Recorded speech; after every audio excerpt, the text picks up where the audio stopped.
Hello everyone. So today we will learn about blockchain. First, let us know that what are the technologies going on in the market right now. So on number one, of course, it is blockchain. Then on number two, it is AI, artificial intelligence. Then on number three, it is Internet of Things, IoT. These are the technologies and the languages, top three languages in the market. First one, JavaScript. Second, Python. And third, Core Java. आप सोच रहे हो कि form भरने से पहले होनी चाहिए. So these are the main trends which are going on in the market. So today we will discuss about the blockchain. Blockchain नाम से ही पता चल रहा है, it is basically chain of blocks. But कैसे blocks? A block, a chain of blocks, and each block has three major parts. First part is the information. कई use cases हैं blockchain के, जैसे cryptocurrency and healthcare, real estate and NFTs, DeFi जिनको हम later discuss करेंगे. तो these are the use cases. And अगर cryptocurrency में लेकर चले, suppose Bitcoin transfer कर रहे हैं, तो उसके अंदर मेन कौन सी चीज़ें होंगी? Sender, receiver, amount of bitcoins and timestamp, कब उनको deliver किया गया. So these are the major things in the first part, information. And then second part is hash. First of all, let's know what is hash. Hash is like a fingerprint of a block which is unique. हम सबका fingerprint unique है. आधार card बनवाने जाते हैं, हमारा fingerprint लिया जाता है, उसके बाद हमारे को आधार कार्ड मिलता है. So this unique.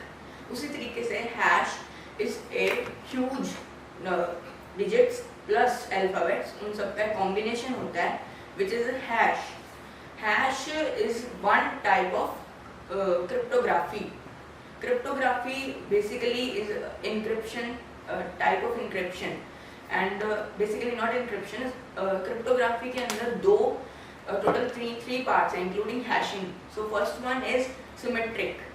Symmetric cryptography means like जब हम कुछ डाटा को, particular डाटा हम encrypt कर रहे हैं, तो encrypt करते समय हम एक अपनी की होगी हमारे पास, जिससे हम सपोज इसको लॉक लेके चलते हैं, तो लॉक को हम बंद कर देंगे, तो इंक्रिप्ट हो गया. उसके बाद अगर कोई दूसरा पर्सन उस लॉक को खोलना चाहता है, तो उसके लिए उसके पास सेम की होनी चाहिए ताकि वो उसको खोल सके, डीक्रिप्ट कर सके. तो that is the first type, symmetric. Second is asymmetric. Asymmetric means मैंने अपना ताला बंद किया, मेरे पास अपनी खुद की है, आई हैव अ प्राइवेट की, उससे मैंने उसको इंक्रिप्ट कर दिया. डीक्रिप्ट करने के लिए जो पर्सन को हमने साइफर टेक्स्ट भेजा, वो उसके पास अपनी एक खुद की होगी, मतलब there will be no pairing. मेरे पास अपनी की है एंड दूसरे पर्सन जो है उसके पास अपनी की है, दैट इज अ पब्लिक की. तो उसके थ्रू हम साइफर टेक्स्ट को डीक्रिप्ट कर सकते हैं. Third one is hashing. Hashing is one way encryption. उस सिर्फ डाटा इंक्रिप्ट हो सकता है, हम उसको डीक्रिप्ट नहीं कर सकते हैं. तो जो इंक्रिप्टेड डाटा है वी कैन नॉट डीक्रिप्ट, तो उसका सिर्फ एक ही यूज है जो ब्लॉकचेन के अंदर लिया जा रहा है, and that is like unique authentication. So it's not this and that, मतलब सब जगह जहाँ पे हमारे कुछ uniqueness चाहिए, हर एक मान लो एक रिकॉर्ड है सपोज, तो उसकी यूनिक आईडी चाहिए, so that can be done by hashing. So these are the three types of cryptography. So the second part in the block is hash, and the third part is the hash of the previous block. Since it is a chain, there are different blocks. So the first block of a blockchain is known as Genesis block. उसके अंदर जो information होगी hash होगा, लेकिन the hash of the previous block नहीं होगा, that will be null. जो second block होगा उसके अंदर hash of the previous block होगा, क्योंकि जो first block है उसका एक अपना hash है. So it is like this is the only thing that is connecting the whole chain, all the blocks. Hash is the major thing in a block. So these are the three main parts of a block. Now what are the use cases of blockchain? जो पहले हम purpose समझते हैं, blockchain बनाई क्यों गई थी. हमारे पास और भी तो तरीके हैं, लेट्स से क्रिप्टोकरेंसी लेके चलते हैं. तो cryptocurrency is also exchange of money. Money exchange ही कर रहे हैं, like exchanging our money and getting some service, और maybe getting back the money. तो well, first let us know like what was the history of the exchange system in all over the world. First one was barter system. Barter system किसने सुना? हाथ खड़े करो, आपने सुना? So what was barter system? Basically हम एक particular thing दे रहे हैं, उसके बदले दूसरी चीज ले रहे हैं. So that was barter system. लेकिन उसमें प्रॉब्लम क्या थी? अब मान लो मेरे पास एक टेबल है, मैंने किसी से एक पेन लेना है, अब मैं टेबल के बदले पेन थोड़ा लूंगा और मैं फिर टेबल तोड़ के भी नहीं दे सकता उसको. सो that was the problem in barter system.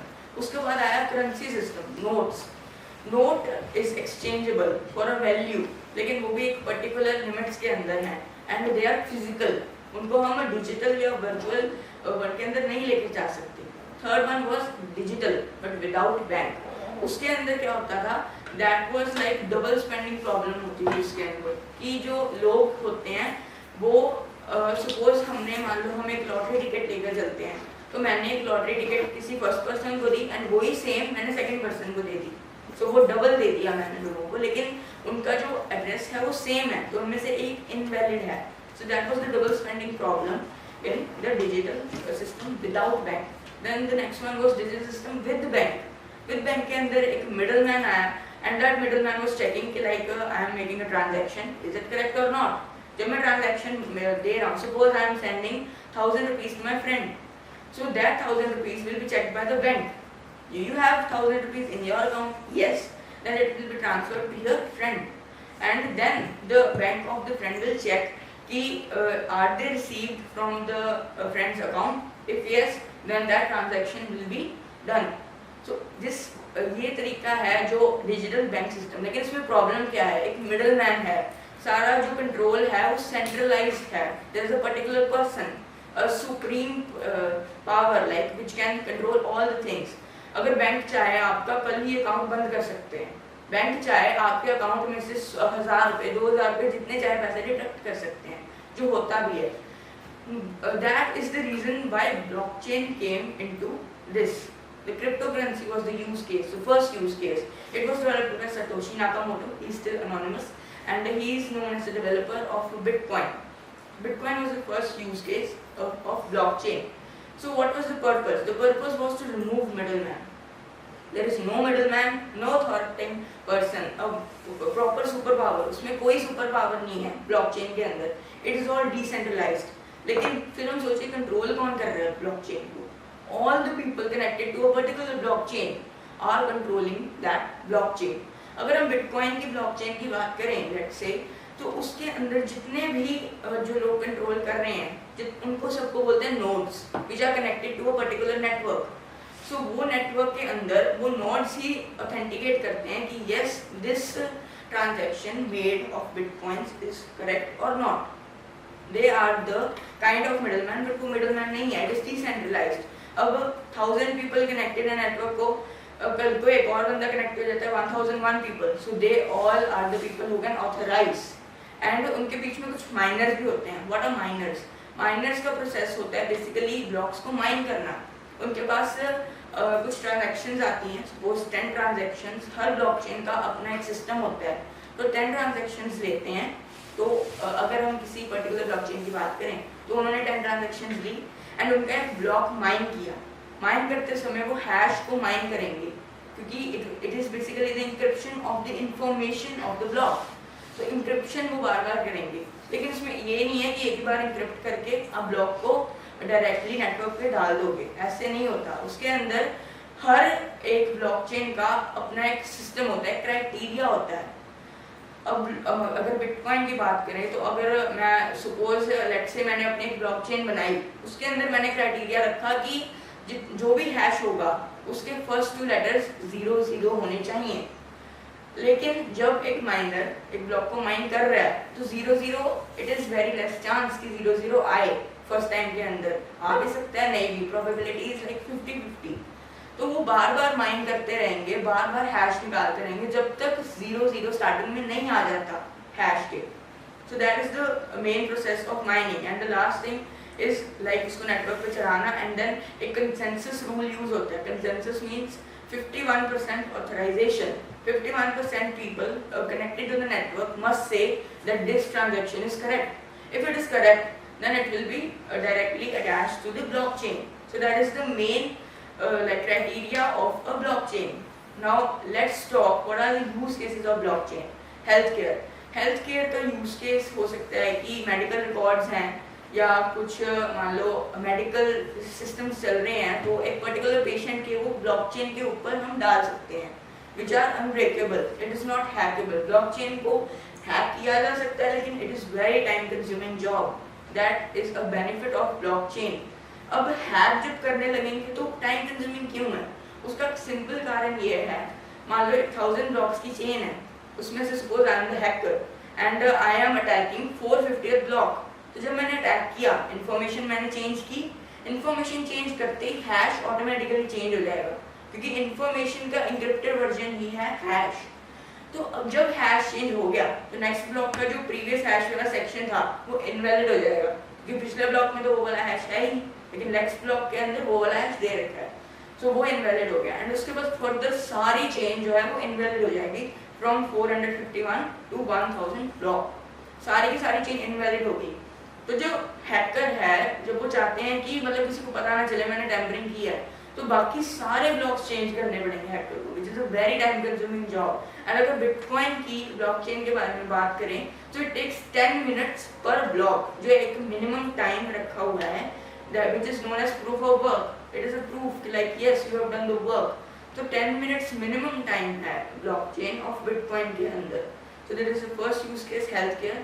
And then second use case is real estate. Real estate के अंदर हम जब plots buy करते हैं तो आजकल जो रेट चल रहा है वो approximately 5 lakhs पर मरला चल रहा है. तो उस हिसाब से अगर मैं चाहता हूँ कि नहीं मैंने 5 लाख नहीं इन्वेस्ट करने, मान लो मैं चाहता हूँ कि मैं 1 लाख इन्वेस्ट करूँ, वैसा तो हो नहीं सकता कि प्लॉट का वो जो एक मल्ला है उसका 5th हिस्सा हमारे को निकाल के दे देंगे, ऐसा नहीं हो सकता. लेकिन ब्लॉकचेन के अंदर ये पॉसिबल है. हम हर एक चीज़ का एक फ्रैक्शनल जो एक नंबर है वो ले सकते हैं. अगर बिटकॉइन की बात करें, बिटकॉइन इज $20,000 प्लस, लेकिन लोगों के पास फिर भी बिटकॉइन है. लोग कहते हैं मेरे पास बिटकॉइन है, लेकिन उनके पास एक बिटकॉइन कंप्लीट नहीं होता, उनके पास एक फ्रैक्शन होती है. लोगों के पास 0.01 बिटकॉइन हो सकते हैं, 0.1 बिटकॉइन हो सकता है, या 0.5 बिटकॉइन हो सकते हैं. So it can be taken in fractions, which is helpful in real estate as well. Then the third one is DeFi. DeFi means decentralized finance. Decentralized finance का मतलब है like finance से क्या पता चलता है, like banking system, loans.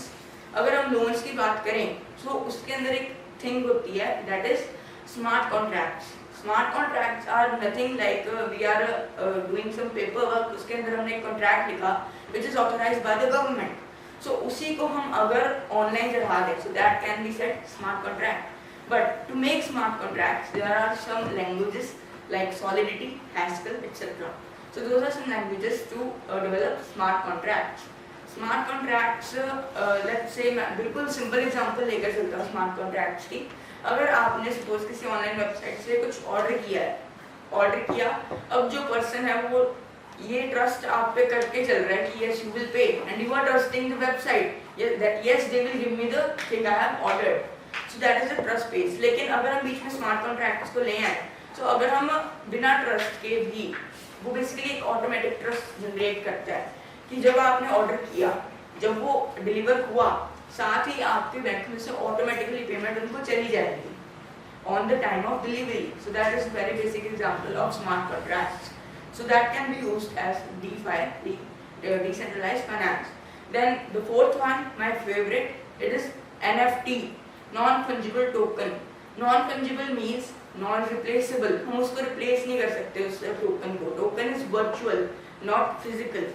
अगर हम virtual token की बात करें, तो आपके पास भी ऐसा कुछ ना कुछ unique होगा अपने घर के अंदर, जो आप और किसी के पास शायद ना हो. सपोज कोई कॉइन हो सकता है, कोई ओल्ड कॉइन, या कुछ और हो सकता है, सिग्नेचर्स हो सकते हैं किसी के, एनीथिंग इट कैन बी. अगर मैं एक एग्जांपल लेके चलूँ तो नॉन फंजिबल नहीं, फंजिबल की. फंजिबल के अंदर मान लो मेरे पास एक 2000 का नोट है, आप में से किसी एक को कहता हूँ कि आप मेरे को 400-500 के नोट्स दे दो, सो दैट इज रिप्लेस्ड. मेरे पास अभी भी वैल्यू 2000 ही पड़ी है, जबकि मेरे पास 4 टोकन हैं उसके. बट इसके अंदर हम ऐसे नहीं कर सकते. हमारे पास जो एक पर्टिकुलर टोकन है हम उसको रिप्लेस नहीं कर सकते. अब अगर यही नोट के ऊपर आप कहीं गए थे एंड वहाँ पे अमिताभ बच्चन सर थे, तो उनसे आपने सिग्नेचर लिया उस नोट के ऊपर, आई डोंट थिंक सो आप 400-500 के नोट के लिए उसको रिप्लेस कर दोगे. आप कहोगे नो इट इज यूनिक, इस नोट के ऊपर अमिताभ बच्चन सर के साइन है, सो दैट इज यूनिक, जिसको हम रिप्लेस नहीं कर सकते, which is known as non fungible token. So it is very useful for digital artists like Adobe Illustrator के अंदर कुछ बनाया, and बहुत सारी examples हैं, and you will be shocked to know that those examples like which were sold as NFTs, they are sold in millions of dollars. Like there was one picture, it was known as the Beeple 5000 days. So it is a picture which has 5000 pictures in a collection which is collaborated into one picture. So that is sold in $69 million. That is a huge amount, very very huge amount. So that way we can sell our NFTs online, and there is a website OpenSea.io. You can note it down. If you have anything which is virtual and you know that it is unique, you can just click this photo, or maybe you have some audio which is unique, you can just post it online on the OpenSea.io website, and over there are a lot of people who can buy your stuff. Like it is bought in Ethereum. Ethereum is another type of cryptocurrency which is used in OpenSea.io. So those were the use cases, and now let's know the packages. Like हमारे को क्या क्या packages मिल सकते हैं if we learn blockchain. It is the main thing. अगर हम India की बात करें, so अगर आप guess मारो कि कितने LP हमारे को मिल सकते हैं इंडिया के अंदर, any guess? Anyone? 50 plus 50 plus 50 plus, yes, that's right. Actually 60 plus LPA in India हमारे हम ले सकते हैं ब्लॉकचेन के अंदर. यूरोप की बात करें 80 LPA plus ले सकते हैं यूरोप के अंदर. अमेरिका में 1 CR plus, which is a huge amount in blockchain. So it is a huge benefit of learning blockchain. अब blockchain में 2 types of developers होते हैं. First is application developer. Application developers use करते हैं languages like Solidity, Haskell, and then Python and JavaScript. Those are the languages which are used by application developers. And if we talk about the code developers, which are creating a blockchain from scratch, so they use the languages Go, Rust, C++, etc. So those were the languages which are used by application developers and code developers. So I think that's the main idea of blockchain. So I would like to conclude this session. Thank you very much.